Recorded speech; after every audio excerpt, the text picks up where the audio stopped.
Hello పిల్లలు, welcome to our why కుట్టి Telugu stories. ఈరోజు నేను మరో కొత్త కథతో మీ ముందుకు వచ్చేసాను. ఇక కథలోకి వెళితే, అనగనగా ఒక చిన్న గ్రామం. ఉదయం సూర్యుడు మెల్లగా ఉదయిస్తున్నాడు. గాలి ముద్దుగా తాకుతోంది. పిల్లలు బ్యాగులు వేసుకొని స్కూల్ వైపు పరుగులు పెడుతున్నారు. ఆ గుంపులో ఒక బాలుడు నెమ్మదిగా నడుస్తున్నాడు. అతడే రిత్విక్. రిత్విక్ ఒక 10 సంవత్సరాల వయసున్న ఒక అబ్బాయి. పాత యూనిఫామ్ వేసుకొని బ్యాగ్ చినిగిపోయింది, కానీ మనసులో అమాయకత్వం ఉంది. అతడు ఇతర పిల్లల్లా గట్టిగా నవ్వడు, గట్టిగా మాట్లాడడు, మౌనంగా స్కూల్ వైపు నడుస్తాడు. అలా ఒకరోజు క్లాస్లో మాస్టర్ గణితం బోధిస్తున్నారు. పిల్లలు, ఈ సూత్రాన్ని ఎవరు చెప్పగలరు అని అడిగారు. చుట్టూ ఉన్న పిల్లలందరూ చేతులు పైకెత్తి, సార్ మేం చెప్తాం దీనికి ఆన్సర్ అని అన్నారు. కానీ రిత్విక్ మాత్రం కిందకి చూస్తూ నిశ్శబ్దంగా కూర్చున్నాడు. అప్పుడు సార్, రిత్విక్ నువ్వేమైనా చెప్తావా అని మాస్టర్ అన్నారు. కానీ రిత్విక్ నిశ్శబ్దంగా నిలబడ్డాడు. సార్ నాకు గుర్తు లేదు అని చిన్నగా అన్నాడు. మాస్టర్ మొహం వంకరబోసి, నువ్వెప్పుడైనా చెప్పావా? ఏమీ చెప్పవు, చదువుకునేవాడివి కాదు అని గట్టిగా చెప్పారు. క్లాస్లోని పిల్లలు నవ్వారు. రిత్విక్ తల వంచి మౌనంగా కూర్చున్నాడు. అలా ఒకరోజు స్కూల్ ముగిసిన తర్వాత రిత్విక్ ఒక పెద్ద చెట్టు కింద కూర్చున్నాడు. పుస్తకాలను చూస్తూ నేనెందుకు ఇలా ఉన్నాను అని తనలో తాను అనుకున్నాడు. అప్పుడు కొంతమంది పిల్లలు అక్కడికి వచ్చారు. ఏయ్ డమ్ రిత్విక్, నీకేమీ రాదు అని వాళ్ళు నవ్వులు అతని గుండెను గుచ్చాయి. అలా బాధపడుతూ రిత్విక్ ఇంటికి వెళ్ళి మౌనంగా కూర్చున్నాడు. తల్లి వంట చేస్తూ అతని ముఖం చూసి అర్థం చేసుకుంది. ఏం బాబు, మళ్ళీ మాస్టర్ ఏమైనా మందలించారా అని అడిగింది. అప్పుడు రిత్విక్ అవునంటూ రిత్విక్ మౌనంగా తల ఊపాడు. తల్లి దగ్గరకు వచ్చి, పర్వాలేదు బాబు, ఎవరు ఏమన్నా నువ్వు ప్రయత్నించు, దేవుడు నీతోనే ఉన్నాడు అని ధైర్యం చెప్పింది. తండ్రి పాత పుస్తకాలు తీసి ఇచ్చాడు. ఇవి నేను చదివినవి, నువ్వు కూడా నేర్చుకోగలవు రిత్విక్, ఒక్కసారి కష్టపడితే చాలు అని రిత్విక్ వాళ్ళ నాన్న రిత్విక్కి పుస్తకాలను ఇచ్చాడు. రిత్విక్ పుస్తకాలను తీసుకొని నిశ్శబ్దంగా చూశాడు.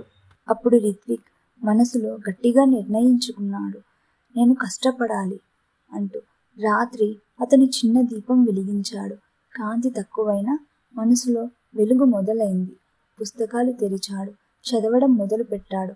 కొద్దిసేపట్లో నిద్ర వచ్చి పుస్తకాలపై తల వాల్చి. మరుసటి రోజు పరీక్షలో మళ్ళీ తక్కువ మార్కులు వచ్చాయి. పిల్లలు నవ్వారు. కానీ ఈసారి అతని లోపల ఏదో మార్పు జరిగింది.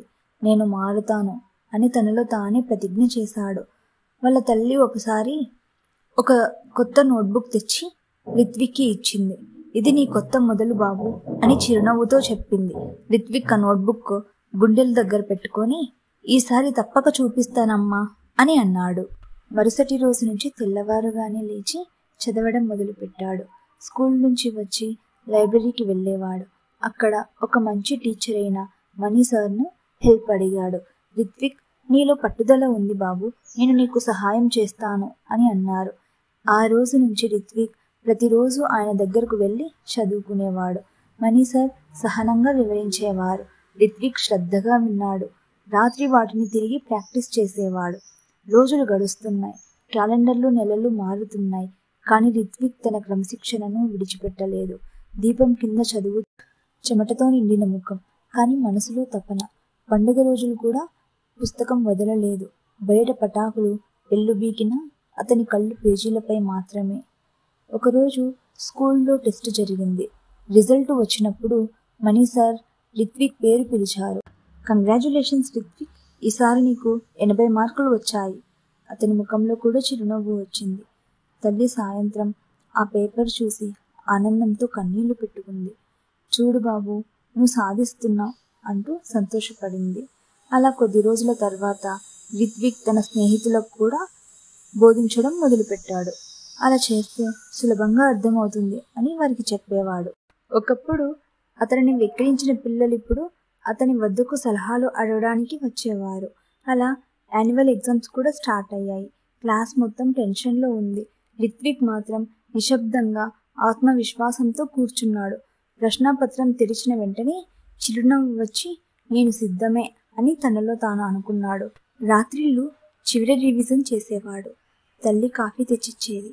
అప్పుడు రిత్విక్, అమ్మా నేను ఇది చేయగలనా అని భయంగా అడిగేవాడు. అప్పుడు రిత్విక్ తల్లి, బాబు ఇది నీకు తప్పకుండా సాధ్యం రిత్విక్. తల్లి మాటలే అతనికి శక్తిగా మారాయి. ఫైనల్గా రిజల్ట్స్ రిలీజ్ అయ్యే రోజు వచ్చేసింది.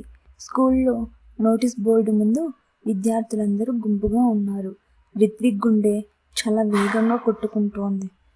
తన పేరు కోసం వెతుకుతున్నాడు.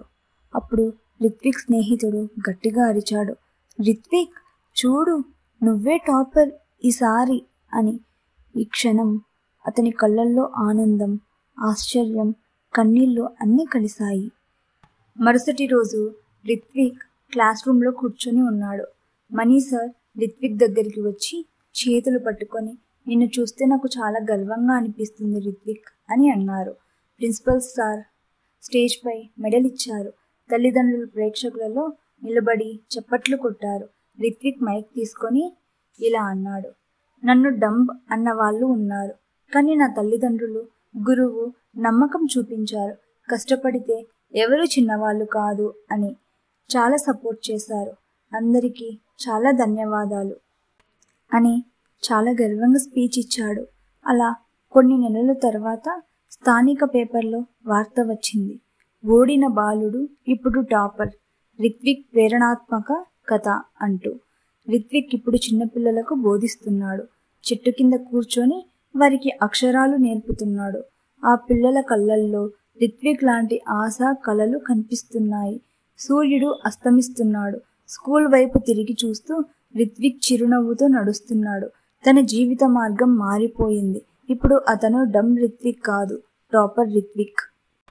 ఈ కథలోని నీతి ఏంటంటే, విజయం ఒక్క రాత్రిలో రాదు, కానీ ప్రతి రాత్రి కృషి చేస్తే విజయం మన సొంతం అవుతుంది. ఈ వీడియో మీకు నచ్చితే మరిన్ని మంచి కథల కోసం నా ఛానల్ని సబ్స్క్రైబ్ చేసుకోండి.